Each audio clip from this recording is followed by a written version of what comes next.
Disebutkan nama dari media mana dan pertanyaannya. Halo, aku Cynthia dari kompas.com. Mau tanya ke Kak Ariel. Mungkin tadi sempat bilang ada sedikit kegalauan gitu, bimbang gitu. Mungkin apa yang membuat galau dan akhirnya ini gue harus main nih gitu. Selain tadi mau explore diri ya saat vakum gitu. Sholat istihoroh mbak, sholat istihoroh. Terus Bang Boril ini sebenarnya pecinta Dilan juga nggak sih baca buku-bukunya atau nonton yang terdahulu gitu. Ya. Terus yang kedua buat Bang Pidi, Mas Ayah, astagfirullah. Semua mas, pak, kang. Mungkin karakter Dilan di sini tuh seperti apa, boleh di spill nggak seperti apa gitu. Lalu yang ketiga entah Bu Erika atau skripsi Dilan nih. Apakah dalam pemilihan pemain perempuannya Bang Boril ikut didiskusikan dan boleh siapa gitu? Itu jadi nggak enak di spill. Aduh, sebenarnya aku mbak. Aku adalah temennya istrinya. Sampai lupa pertanyaannya panjang tadi. Pertanyaannya tadi. Pertanyaannya mulainya?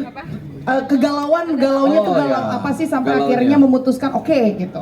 Oke, satu galaunya karena ini kan tokohnya besar ya, maksudnya udah kuat gitu, kuat. Jadi nggak boleh sembarangan memutuskan. Jadi mampu apa enggak, punya niat yang bulat nggak buat mengejar itu semua gitu.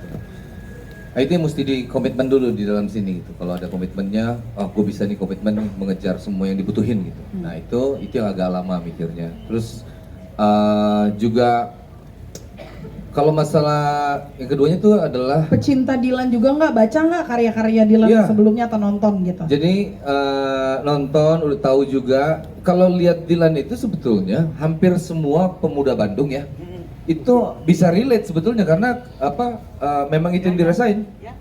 Jadi masa-masa itu tuh lagi cari jati diri, pertemanan, geng motor itu lumrah sekali di sana waktu itu. Saya juga banyak teman. Jadi akrab.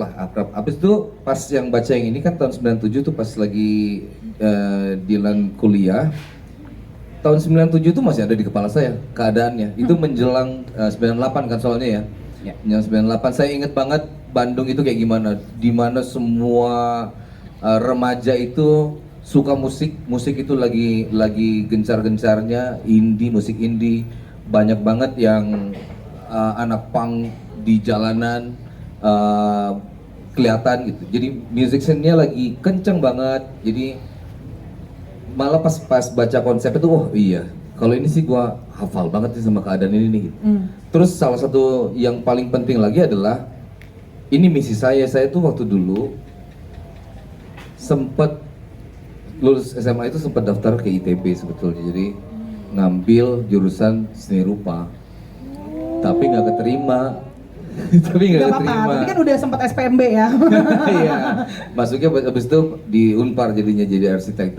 Dengan melalui ini, kayak saya bisa ngerasain deh jadi anak seni rupa ITB. Oke, cita-cita yang terwujud dengan cara yang berbeda ya. Karena kalau kita jadi anak SMA itu kan gitu ya, lu mau kemana kuliahnya gitu, oh mau jadi ini, mau jadi itu. Begitu kepikiran mau jadi anak seni rupa ITB tuh pas kuliah ntar gini, pakaiannya gitu, pergaulannya begini, itu udah kebayang gitu. Bayangan itu hilang pas nggak diterimanya gitu. Gitu. Jadi ini salah satu kayaknya gue bisa nih gitu, kayaknya menggambarkan itu ada di kepala gitu. Ini cerita itu ada di kepala. Versi Ariel kalau keterima di seni rupa ITB itu kayak gimana sih gitu istilahnya? Nanti dilihat nanti ya. Oke, nanti kalau sesin sama rektornya minta aja ijazah gitu. Lulusan seni rupa ITB gitu ya. Oke. Terima kasih banyak Kang Boril. Lanjut Ayah, tadi pertanyaannya di film nanti sosoknya Dilan akan seperti apa dan di novelnya juga mungkin. Kalau masa remaja, Dilan itu berada di situasi di mana dia ketika marah dia berantem. Oke. Di masa remaja Dilan berada di situasi di mana kalau dia marah dia lampiaskan menjadi berantem. Ya. Ketika dia masuk ke ITB, dia di dalam situasi di mana ketika dia marah dia lampiaskan menjadi karya. Karena bahkan patah hati pun adalah potensi. Setidaknya dengan itu kau bisa bikin puisi gitu. Jadi di masa remaja mungkin Dilan terbawa juga oleh lingkungannya, ya kan? Ketika masuk FSRD, lingkungannya kan mahasiswa seni semua. Jadi ketika saya jadi bisa menyimpulkan kalau seorang preman marah, ia nampak. Kalau seorang kalau preman marah, dia nampak. Kalau seniman marah, dia jadikan sebuah karya. Nah, banyak deh penuh rumahnya si Dilan ya dengan karya-karyanya.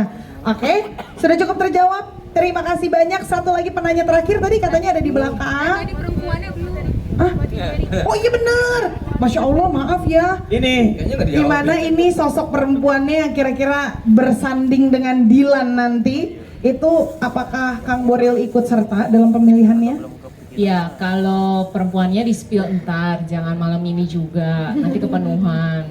Itu satu. Terus kedua, kalau ditanya ke Boril atau enggak, kita sempat menyampaikan untuk meminta pendapat Ya, beliau betul. untuk apa pemikirannya beliau gitu. Itu sempat memang kita diskusikan. Oke. Terima kasih banyak di spill di hari berbeda, jadi saya kerjanya 2 kali gitu. Kasih ya. Lanjut dari belakang terakhir. Disebutkan nama dari media mana dan pertanyaannya. Halo, selamat malam. Yovan dari Movie Goers. Saya speechless sih pasti dikasih tahu tadi Ariel jadi Dilan tuh speechless banget Ya kan? Thanks banget berita kejutannya.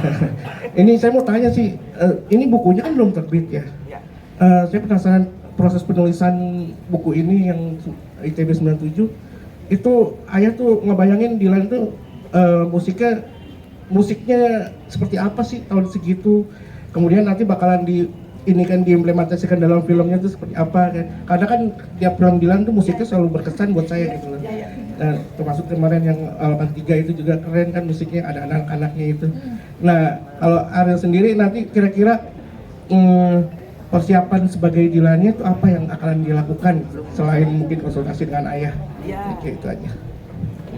Terima kasih Mas Yovan. Ayah gimana ya soal musik nih? Nanti mungkin boleh ditambahi juga nih sama Mas Fajar sama Kang Boril. Di dunia faktanya Dilan itu memang dikondisikan oleh ibunya menjadi The Rolling Stones ya, dan Bob Dylan.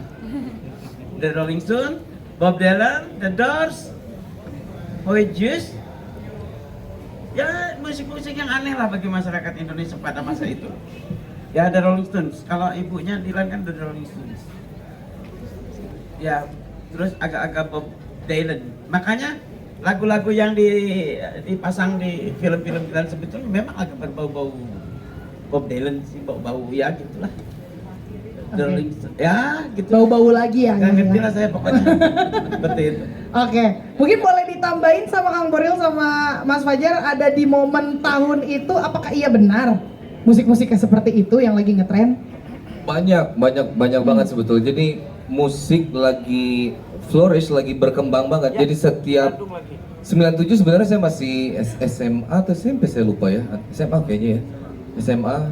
Jadi indie musik itu di Bandung lagi subur banget. Pupan, lagi Coil, wah lagi gila-gilaan. Pokoknya kalau nggak ngerti, kalau nggak hafal nama-nama band indie itu Gak keren gitu. nggak ditemenin. Gak biasanya. skena lah, gak skena ya kalau anak zaman sekarang Itu ya. semuanya saya ingat tuh, saya lagi tahun segitu, saya ingat lulus SMA juga nonton Riff waktu itu. Wah, Pak ingat pas lagi kerusuhan ya, pas lagi kerusuhan 98 tuh, iya Riff juga baru pertama kali tuh lagu yang Raja kalau nggak salah. Itu saya pribadi baru mulai suka. Ada lagi. Itu saya pribadi baru mulai suka musik-musik Indonesia. Tadinya tuh kayak masih dengerinnya luar semua. Di situ mulai dengerin itu, mulai dengerin Coil, mulai dengerin apa lagi, ada Slam, ada wah macam-macam. Scene kayak gitu. Jadi kalau Dilan itu seperti film sebelumnya dia anak motor, habis itu juga dia main musik, udah pasti memang hampir satu generasi itu kayak begitu scene-nya gitu. Terinfluence sama musik-musik itu ya. Sebagian besar anak muda Bandung begitu ya. Sebagian besar ya, sebagian Pasti besar. punya band.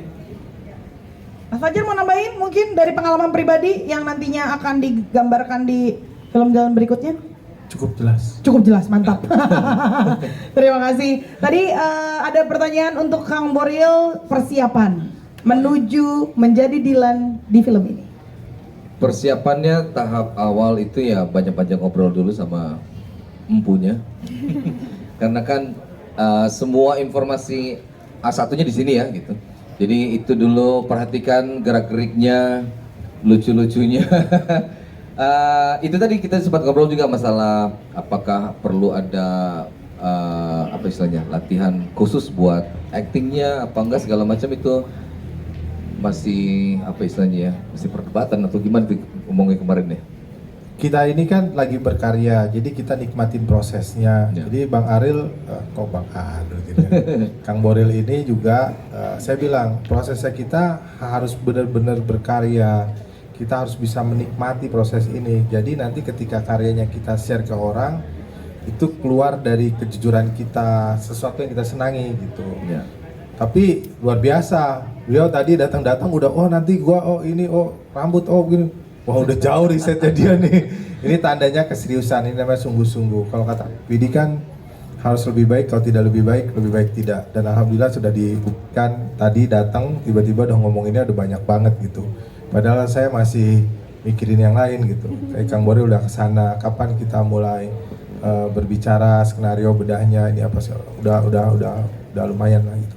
Itu udah sebuah proses yang menurut saya akan menjadikan film ini tuh kuat gitu. Dibuka dari komunikasi yang benar gitu, persamaan frekuensi dulu sama kita ngobrolin Dilan ini seperti apa. Kalau masalah acting, hidup ini kan udah acting ya menurut saya gitu ya.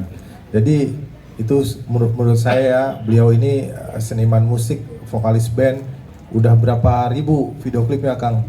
Banyak lah. Nah, banyak. Jadi kalau acting mah nggak usah diraguin ya maksudnya gitu ya. Jadi filmnya juga film besar sama sutradara besar sama Mas Riri Riza gitu. Banyak aktor yang pengen sama Mas Riri untuk syuting gitu. Jadi udah teruji lah Kang Ariel gitu.